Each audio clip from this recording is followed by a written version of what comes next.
আমি তোমাদের সেকেন্ড সেমিস্টারে দর্শনের মাইনরের লাস্ট মিনিট সাজেশনটা দিয়ে দিলাম। এর আগে আমি তোমাদের দেখবে দর্শনের মাইনরের মেন সাজেশন আগেই আপলোড করেছি। যারা পাওনি আমার চ্যানেলে দেখো, আমি মেন সাজেশন দিয়েছি। সেই সাজেশনের উপরেই কিন্তু ভিত্তি করে আজকে আমি লাস্ট মিনিট সাজেশনটা দিলাম। তোমাদের পরীক্ষা 10টা থাকে, লিখতে হয় 6টা, 5 ও 10 নম্বর মিলিয়ে আমি 10টার উপরে বেস করেই তোমাদেরকে এই লাস্ট মিনিট সাজেশনটা দিচ্ছি। যেগুলো দিচ্ছি প্রত্যেকটা প্রশ্ন কিন্তু নখদর্পণে করবে, ভেরি ইম্পর্টেন্ট প্রশ্ন, প্রত্যেকটা প্রশ্ন এক্সট্রা মার্কস প্রশ্ন, ঠিক আছে? সেই হিসেবে আমি তোমাদেরকে তুলে দিয়েছি। এবার দেখো কোন প্রশ্নগুলো আমি রেখেছি। তবে হ্যাঁ, তোমরা যারা এখনো চ্যানেলটি সাবস্ক্রাইব করনি অবশ্যই সাবস্ক্রাইব করে রাখবে। দেখবে তোমাদের আমি প্রত্যেকটা সেমিস্টারে, অর্থাৎ সেকেন্ড সেমিস্টার থার্ড সেমিস্টার যখন উঠবে সঙ্গে সঙ্গে আমি তোমাদেরকে প্রথম দিন সাজেশন আপলোড করে দেবো, এবং লাস্ট মিনিট সাজেশন অর্থাৎ পরীক্ষার 1 মাস আগে এক্সট্রা মার্কস প্রশ্নগুলো দেবো, এবং সবশেষে 2 নম্বর প্রশ্ন দেওয়ার চেষ্টা করবো, যা কোনো চ্যানেল তোমাদেরকে দেয়, হাতের মুঠে করে দেয় না। তাই প্রত্যেকটা সেমিস্টারে এরকম সাজেশন হাতের মুঠে পেতে হলে অবশ্যই সাবস্ক্রাইব করে রাখো চ্যানেল। এবার দেখো তোমাদের আমি কোন প্রশ্নগুলো দিয়েছি, যেগুলো এক্সট্রা মার্কস প্রশ্ন। তোমরা জানো তোমাদের এখানে দর্শনের ভারতীয় দর্শন এবং পাশ্চাত্য দর্শন এই দুটো বিষয় আছে মাইনরের বিষয়। এবার দেখো আমি তোমাদেরকে এই ভারতীয় এবং পাশ্চাত্য দর্শন থেকে কোন প্রশ্ন দিয়েছি। প্রথমে দিচ্ছি আমি তোমাদেরকে পাশ্চাত্য দর্শন থেকে। পাশ্চাত্য দর্শন থেকে কোন কোনগুলো প্রশ্ন দিচ্ছি নোট করো। যাদের আগের সাজেশনটা তোলা আছে সেখানে খাতাটা বার করে নাও, এক্সট্রা মার্কস দিয়ে নাও, আর যাদের তোলা নেই একটু লিখে নাও। তত্ত্ব, কান্ট্রি বিষয়বাদী তত্ত্ব থেকে কোন প্রশ্নগুলো দিয়েছি দেখো, এক্সট্রা মার্কস প্রশ্ন। প্রথম প্রশ্ন দেখবে সেটা কি, কান্টের বিচারবাদ আলোচনা করো, বা কান্টের বিচারবাদ পদ্ধতির মূলনীতিগুলি কি আলোচনা করো। কি দিয়েছি, কান্টের বিচারবাদী পদ্ধতির মূলনীতিগুলি কি আলোচনা করো, ঠিক আছে, বা বিচারবাদ আলোচনা করো। এই একটাই প্রশ্ন দিলাম, এটা একটু দেখে যাও, ঠিক আছে? তারপর দেখো কার্যকরণ তত্ত্ব। কার্যকরণ তত্ত্ব থেকে সিওর আসছে, কার্যকরণ তত্ত্ব থেকে তোমাদের সিওর আসবে। কোন প্রশ্নটা আসবে দেখো, কার্যকরণ তত্ত্ব সংক্রান্তে প্রসূতি তত্ত্বের বিবরণ দাও।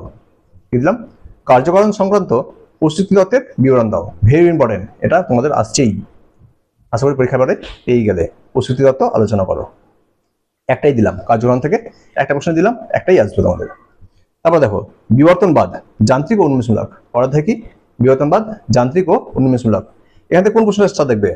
প্রথম প্রশ্ন, যান্ত্রিক অভিব্যক্তিবাদ কি ব্যাখ্যা করো। দিলাম যান্ত্রিক অভিব্যক্তিবাদ কি ব্যাখ্যা করো, আর একটা দেখবে উন্মেষমূলক বিবর্তনবাদ কি ব্যাখ্যা করো।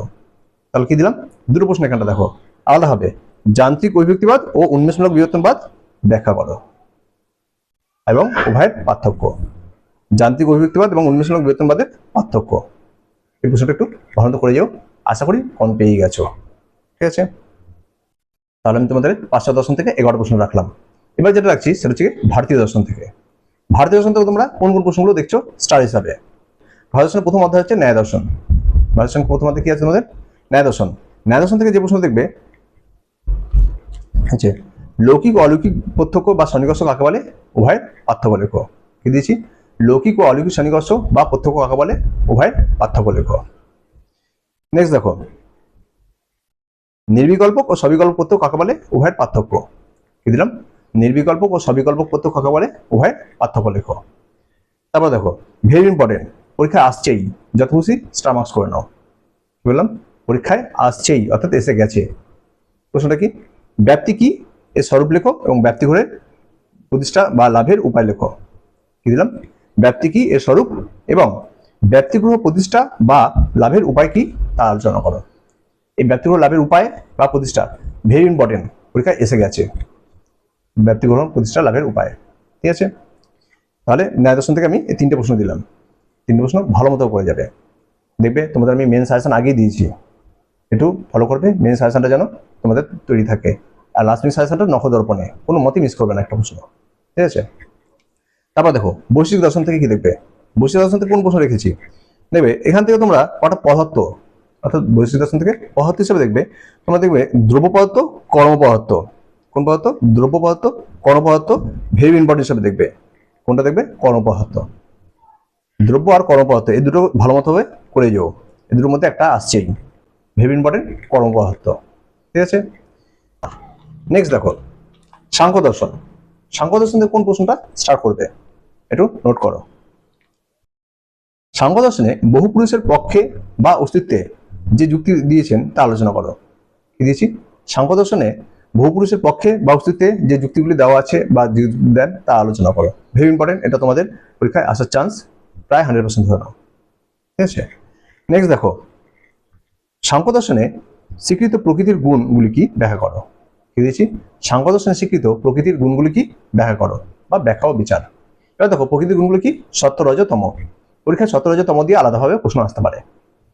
যদি পরীক্ষা সত্য রজ তম দিয়ে আলাদা প্রশ্ন আসে আর প্রকৃতির গুণগুলো কি, একই উত্তর, দুটো আলাদাভাবে প্রশ্ন সাজানো আছে, তাই আমি দুটোই কিন্তু তোমাদেরকে তুলে দিলাম, যেটাই আসুক না কেন উত্তর একই।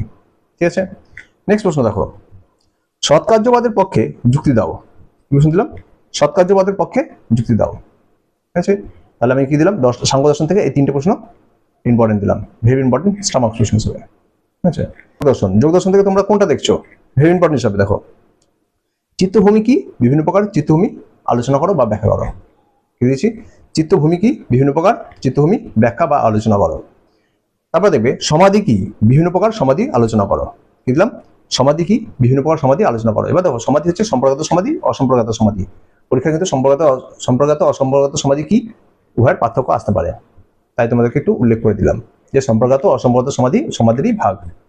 ঠিক আছে, উভয়ের পার্থক্য আসতে পারে। তারপর দেখো পতঞ্জলিকে অনুসরণ করে অষ্টাঙ্গ যোগ আলোচনা করো। কি দিলাম, পতঞ্জলিকে অনুসরণ করে অষ্টাঙ্গ যোগ আলোচনা করো। এবার দেখো অষ্টাঙ্গ যোগের অনেকগুলো আছে, যম, নিয়ম, প্রাণায়াম, আসন, অনেক কটা 8টা ভাগ আছে। তাহলে এই 8টা প্রকারভেদের মধ্যে তোমরা ভালো মতো দেখবে যম নিয়ম, কোনটা দেখবে, যম নিয়মটা ভালো মতো দেখবে, এটা কিন্তু আসতেই পারে। আর লাস্ট হচ্ছে সমাধি, সমাধিটা দিয়ে আলাদাভাবে প্রশ্ন দিয়েছি আমি। ঠিক আছে, তাই কি করবে, যম, নিয়ম, সমাধি তিনটে কিন্তু ভালো মতো করেছে অষ্টাঙ্গ যোগ থেকে। ঠিক আছে, এর মধ্যে আশা করি তোমরা কমন পেয়ে যাবে। দর্শন, মীমাংসা দর্শন থেকে কোন প্রশ্নগুলো স্টার্ট দেখবে, ভেরি ইম্পর্টেন্ট। প্রথম প্রশ্ন, মীমাংসকরা কেন অনুপলব্ধিকে স্বতন্ত্র প্রমাণ বলে স্বীকার করেন। কি দিলাম, মীমাংসকরা কেন অনুপলব্ধিকে স্বতন্ত্র প্রমাণ বলে স্বীকার করেন। তারপর দেখো প্রভাকর মীমাংসকদের অনুসরণ করে অর্থাবর্তী প্রমাণ আলোচনা করো। কি দিচ্ছি, প্রভাকর মীমাংসকদের অনুসরণ করে অর্থাবর্তী প্রমাণ আলোচনা করো। তাহলে কি দিলাম, আগেরটা অনুপলব্ধি আর এটা দিলাম অর্থাবর্তী।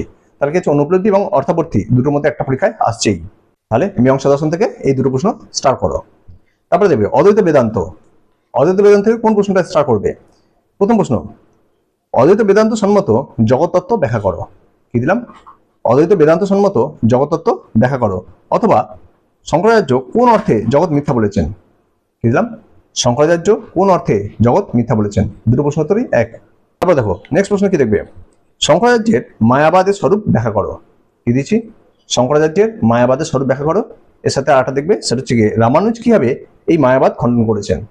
তাহলে প্রশ্নটা কি দাঁড়ালো, শঙ্করাচার্যের মায়াবাদের স্বরূপ ব্যাখ্যা করো এবং রামানুজ কিভাবে এই মায়াবাদ খণ্ডন করেছেন, অর্থাৎ শঙ্করাচার্যের মায়াবাদ খণ্ডনে রামানুজের যুক্তি। ঠিক আছে, এই প্রশ্নটা যত খুশি স্টামার্কস করে নাও, আশা করি তোমরা কম পেয়ে গেলে, ভেরি ইম্পর্টেন্ট, এটা আসবেই পরীক্ষায়। লাস্ট মিনিট সাজেশনের সাথে কিন্তু মেন সাজেশনটা একটু ফলো করবে। মেন সাজেশনটা করা হয়ে গেলে লাস্ট মিনিট সাজেশনটা নখদর্পণে, যেহেতু এখন টাইম কম, যারা শুধুমাত্র পাস মার্কস চাও অর্থাৎ পাস করলেই যথেষ্ট, তাদের কিন্তু এই লাস্ট মিনিট সাজেশনটা করে গেলেই যথেষ্ট। এর মধ্যে তোমরা 5 নম্বর তুলে নেবে, সেরকম যদি আসে পরীক্ষা কিন্তু সবকটাই কাউন্ট পেয়ে যাবে। আর তোমরা ভিডিওটা অবশ্যই বন্ধুদেরকে শেয়ার করে দেবে এবং তাদেরকেও সাবস্ক্রাইব করতে বলবে। দেখবে তোমাদের এভাবেই আমি হাতের মুঠে প্রথমে সাজেশন, লাস্ট মিনিট সাজেশন, 2 নম্বর সাজেশন দেওয়ার চেষ্টা করছি। ঠিক আছে, আর একটা লাইক তো অবশ্যই করবে আর কমেন্টে আমাকে জানাবে এবার তোমাদের কোন বিষয়ের সাজেশন দরকার আছে। দেখে